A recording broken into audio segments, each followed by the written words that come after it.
I was interested by the Times Radio report that I saw this morning, um, and they were talking about the ongoing uh, the Kursk operation and the significant and complex moment in the conflict between Ukraine and Russia, and the comparison between the historical Battle of Kursk in 1943 and the largest tank battle in history, which I was discussing yesterday with Caolan Robertson, and this turning point in World War II, and one can see the similarities and the stark differences in the current military situation. The operation in Kursk today, unlike the 1943 battle, reflects modern warfare's technological advancements, particularly the use of drones and electronic warfare, and the Ukrainian forces' ability to execute such a maneuver in secrecy under constant surveillance is a testament to their innovative military strategy. And this has undoubtedly left President Putin and the cadre around Putin in the Kremlin, whether Putin is alive or dead, it's left them rattled, as mentioned in the report, and it's shown a shift in the psychological and the strategic dynamics of the conflict. And the notion that this could be more akin to Stalingrad than Kursk is particularly poignant. And that wasn't something that I was really discussing yesterday with Caolan. So I think it's and for some reason we didn't get on to the parallels between the modern Kursk offensive and the Stalingrad situation. Stalingrad was a brutal attritional conflict that ultimately broke the German military's back on the Eastern Front. And similarly, the current Kursk operation could symbolize a devastating blow to Russian military ambitions, with over 4,000 Russian tanks reportedly lost, a number reminiscent of the losses in 1943.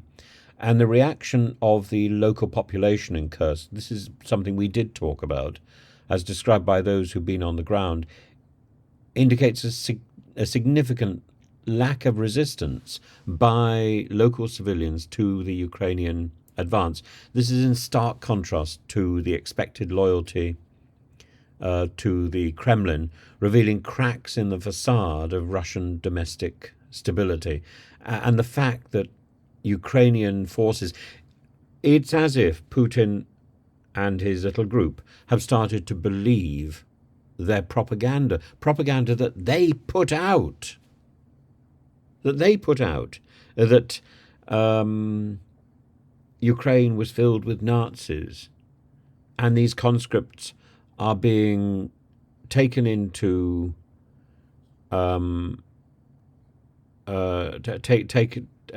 taken prisoner, and they're expecting to be treated appallingly, and they're not. And the Ukrainians are going out and getting them cigarettes and things, and they're surprised. The brutality that they've heard of, the brutality that their own troops have meted out. It's such a good example of ghosting, that you accuse the other side of doing exactly what you are doing. The fact that Ukrainian forces could enter Russian territory and occupy a significant area without immediate and effective counterattack highlights the challenges faced by the Russian military and the potential unraveling of the broader war effort by Russia. From a strategic perspective, the Ukrainian use of combined arms maneuver, typically reliant on air superiority, has adapted impressively to the absence of such superiority, relying instead on the drones and decentralized air defense systems embedded within the forward units.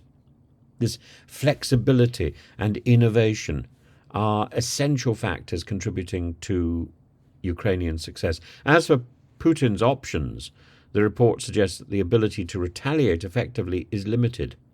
The failure to counterattack swiftly and decisively, as military doctrine would suggest, has left Russian forces in a precarious position, and the potential for further Ukrainian advances or strategic strikes elsewhere, coupled with internal unrest and logistical challenges, will further destabilize Russia's war efforts. The Kursk operation of 2024 may well be remembered as a critical moment in the conflict. It's not going to solve anything quickly. That is something that was very clear from talking to Caolan Robertson, who's on the ground in Ukraine and analysing what's happening. But the Kursk operation of 2024 may well be this decisive moment, not unlike the historical battle that shares its name.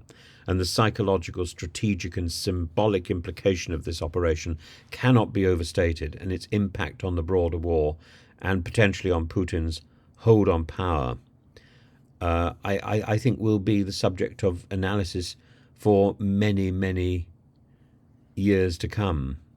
And Putin's war machine, it's and combined with this propaganda that Kherson will be together with Russia forever. That didn't last long, as the Times points out. That didn't last long. It lasted 2 months. This propaganda, words alone, rhetoric alone, cannot win a war. And the Ukrainians' determination to build up a prisoner of war fund, as they call it, to be able to swap back their soldiers. It's as they say on this broadcast, it's a real black eye for Putin. It makes him look, to quote them, pretty weak and a pretty and pretty unable to protect the security of his own country. And it shows that Russians probably don't have large enough numbers of strategic reserves, because it shows they've committed everything to the Donbass and they've got nothing left. Late at night you just chance on videos, and I tend to be doing something else at the same time, and I put these things on and I hear them and I think, that's interesting, because it's exactly what we were talking about. And it's very reasoned, and it's very thoughtful.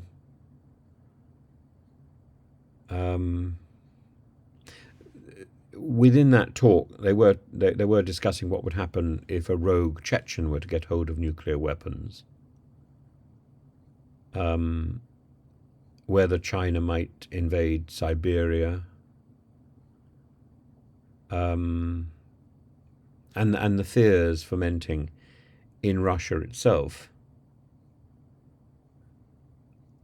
But it covers a wide range of ideas,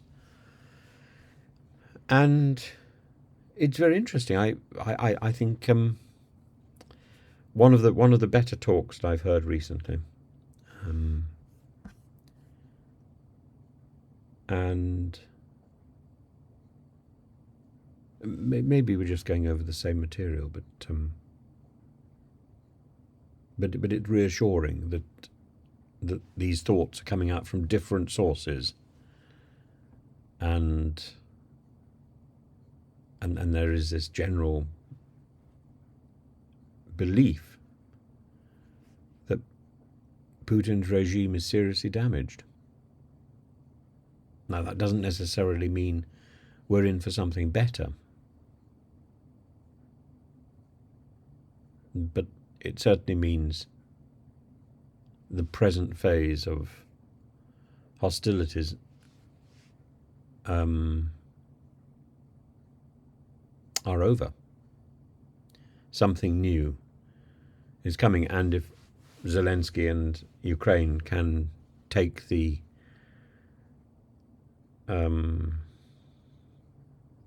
fight forward, maybe they can drive the Russian troops out of Ukraine. There's no desire on the part of Zelensky, and he said it, to seize Russian territory in any long-term way. It's simply a bargaining chip. That's not what Russia wants to do to Ukraine. That's different. Russia is an invading force. There's no bargain there. And the people who say in the comment section, oh yes, well, Ukraine started it. No. Ukraine was invaded by paramilitary groups fomenting trouble in the Donbass, even before the invasion of Crimea in 2014.